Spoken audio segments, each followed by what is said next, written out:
You ever have one of those moments where time doesn't just stop, it shatters? For me, it wasn't something dramatic like thunder or sirens. No, it was quiet. Just a knock on my front door. Light, soft, like it didn't even want to be heard. Just a landlord doing a routine check, he said, but I'll never forget the way my stomach turned the second I opened it. You know that feeling when your life is already barely hanging on, and then something happens that pulls that last thread loose? That was me. I wasn't just behind on rent, I was behind on everything. Hope, dignity, peace of mind. I hadn't slept properly in weeks. My fridge was nearly empty. My phone stayed on silent, not because I wanted peace, but because I was dodging bill collectors and friends I didn't have the energy to lie to anymore. I had lost my job 3 months before layoffs. Nothing personal, they said, but when the checks stopped coming, everything started to unravel. I went from scrolling job sites to Googling how to sell your plasma to wondering if being invisible meant no one would notice if I disappeared altogether. And then came that knock. Mr. Clay, my landlord, he was older, well-kept, always dressed sharp like he had somewhere important to be, even when he was just collecting rent. And there I was in an oversized hoodie I'd worn 3 days straight, hair matted, eyes tired. I didn't even want to open the door, but I did. Just checking on the pipes, he said with a smile that never quite reached his eyes. He always smiled like that, like he knew something I didn't, or worse, like he was waiting for me to realize it. I should have said no, should have told him to come back later. But you know what happens when you're desperate? You stop drawing lines, you stop thinking in stress, you just survive that knock.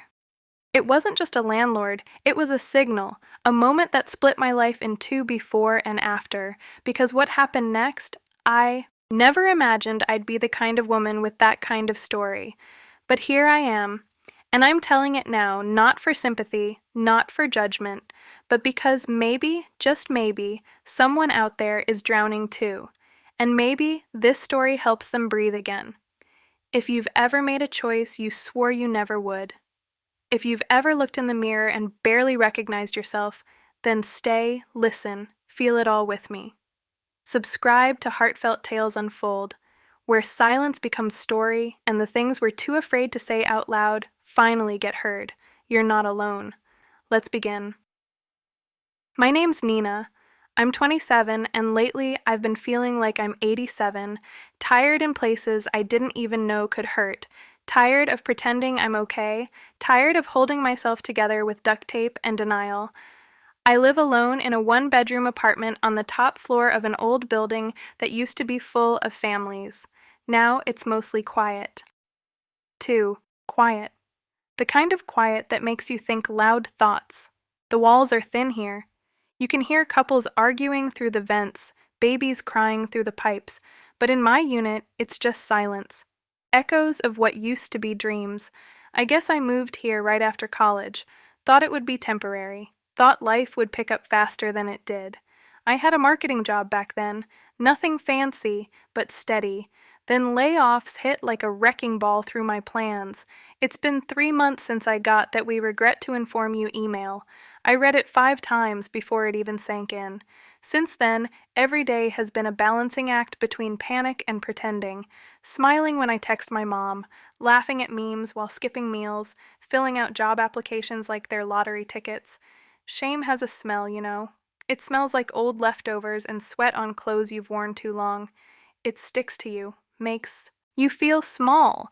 And when the rent reminder slipped under my door that month, I knew I'd run out of places to hide. Enter Mr. Clay. He's in his 40s, maybe mid-4s, always in a crisp, button-up slacks and that cologne that's just strong enough to linger. He's the kind of man who makes you stand straighter without realizing it. Tall, confident, handsome in that clean-shaven, well-moisturized way. But there's something else. Something behind his eyes. Something cold, calculated. He smiles often, but never with his eyes. Only with his teeth. Like he's rehearsed it. Like it's a costume. And the way he talks to me, it's never overt. Always careful, measured. He says things like, "I know things are tough, Nina. If you ever need to talk or need anything at all, just knock." His voice is warm, but the way he looks at me, It's like he's already decided what I'll do next. There's this thing he does when he hands me my rent receipts. He lets his fingers linger just a moment longer than necessary, a fraction too long. Enough to notice, enough to make my skin crawl, but not enough to call out without sounding paranoid. He once said, "You've got those eyes, Nina, like you're hiding something behind them." I laughed awkwardly, but I felt exposed. That's the thing about power. It doesn't always shout. Sometimes it whispers, and sometimes it knocks gently on your door with a smile. Mr. Clay owns the building. I owe him 2 months' rent. He knows that. I know that. And with every knock, every stare, every pause in his speech, he reminds me without ever saying a word. The other tenants mostly keep to themselves. A tired-out-looking woman downstairs who smokes more than she talks. An elderly man across the hall who watches TV all day with the volume on blast. No one asks questions. No one knocks unless they need something. I used to feel safe here. Now I double-check the locks before I sleep. Not because I'm scared of strangers, but because sometimes familiarity is the scariest thing of all. And the worst part, some nights when I lie awake in the dark, I think about knocking on his door first. It was a Wednesday, late afternoon. I hadn't showered yet. I'd been curled up on the couch, scrolling through job boards like it was a ritual. Click, click, hope, click, disappointment. The light outside was fading, casting shadows through the blinds. I remember the exact moment because of the knock. 3 short taps. Not rushed, not aggressive, just certain. I wasn't expecting anyone. No deliveries, no friends, nobody ever really came by anymore, and when I peeked through the peephole and saw Mr. Clay standing there with 2 men behind him, my stomach dropped like something heavy had just settled inside me, and I didn't know why yet. I hesitated, thought about pretending I wasn't home, but then I remembered. I hadn't locked the deadbolt that day, and I knew he'd probably heard the TV. My hand moved to the knob like it didn't belong to me, and I opened the door. Mr. Clay smiled that same hollow smile like we were old friends catching up. "Hey, Nina," he said. "Sorry to just drop in. We're checking for a leak from the unit above. Might be dripping into yours." His voice was calm. Too calm? Like a practice host, not a landlord. The 2 men behind him stood quietly, one with a toolbox, the other with nothing at all. They didn't look like plumbers or maintenance. They looked like men who didn't need a reason to be somewhere. I stepped aside without a word, instinct overriding discomfort. That's what survival mode does. You stop asking questions and start calculating risk. They walked in, Mr. Clay first. The 2 guys followed, looking around like they were sizing up more than just the ceiling. One of them, tall, lean, wearing a faded jacket, froze when he saw me clearly. "Wait, don't I know you?" he asked, pointing at me like I was a memory he hadn't quite placed yet. I gave a half smile. That polite one you give when you're trying to escape a moment fast. "Used to work over at Milan Marketing," I mumbled. "Downtown." His face lit up. "That's it. You were on the social team, right?" "Damn. Thought you moved up or something." He chuckled. "Guess not. That hit harder than I let show." I laughed too, but it was empty. My cheeks burned. I felt like I was being peeled open in my own home. Mr. Clay glanced over at me then. His smile didn't fade, but something in his eyes sharpened like he'd just filed that bit of information away. They wandered the space for a while, tapping walls, running water in the bathroom. It didn't feel like an inspection. It felt like a performance, and I was the audience, or maybe the act. At one point, the guy, with no tools, opened my fridge like he owned the place. "You got wine?" he asked, already pulling out the half-finished bottle I'd been saving for a night when I could finally breathe. Mr. Clay looked at me. "Join us, Nina. You look like you could use a glass." I shook my head quickly. "No, thank you." Voice flat, controlled. But the man with the jacket poured anyway, handed 2 glasses to the others, and leaned against my counter with a smirk. You know, there's more than one way to cover rent these days. I froze just for a second. It wasn't the words, it was the way he said it. Casual, like he was talking about the weather, like my dignity was just another bill on the table. Mr. Clay laughed not loudly, just enough. "Ignore him," he said, glancing at me. He jokes too much, but he didn't sound offended. He sounded entertained. The other man just raised his glass, smiling like this was all part of some inside game I hadn't agreed to play. I stood there pretending not to feel the room tightening around me, like the air itself was holding its breath. It wasn't just awkward, it was dangerous. Not in an obvious way, but in that quiet drifting, not floating. Drifting like I'd untethered from who I used to be and couldn't remember how to get back. But then there was another knock. Mr. Clay didn't flinch, just said, "It's fine, he's cool, he won't stay long." And when the door opened, it was Rick again. Same smirk, same eyes scanning me like I was the entertainment instead of the guest. "Didn't mean to interrupt," he said with a grin, stepping in without waiting for permission. That's when it hit me.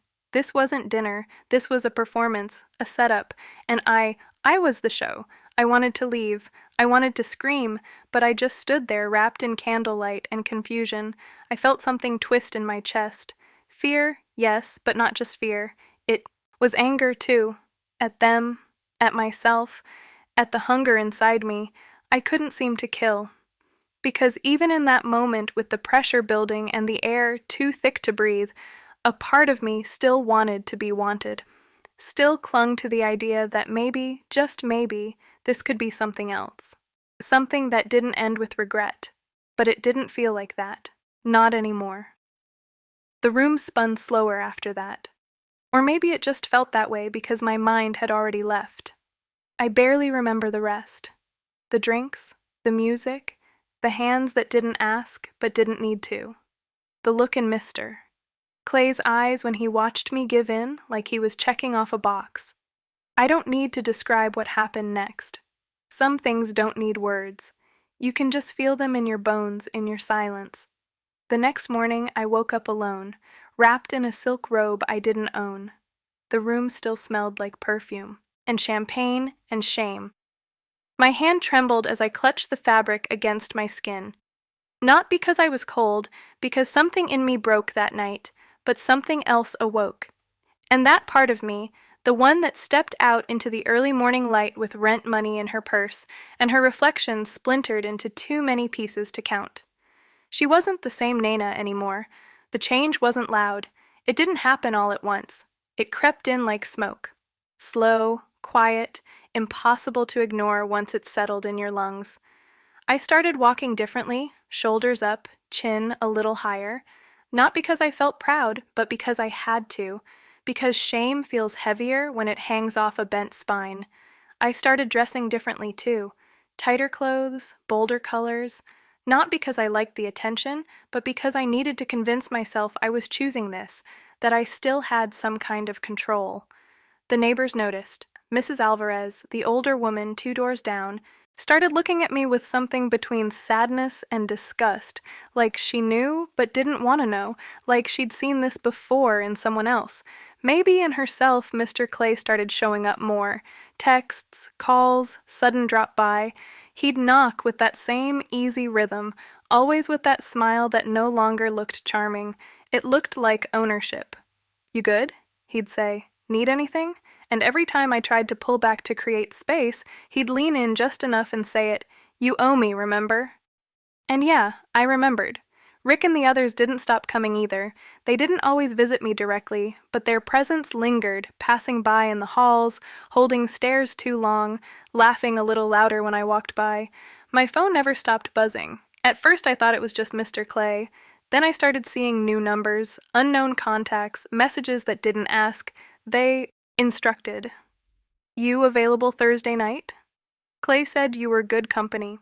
Private, no strings, cash up front.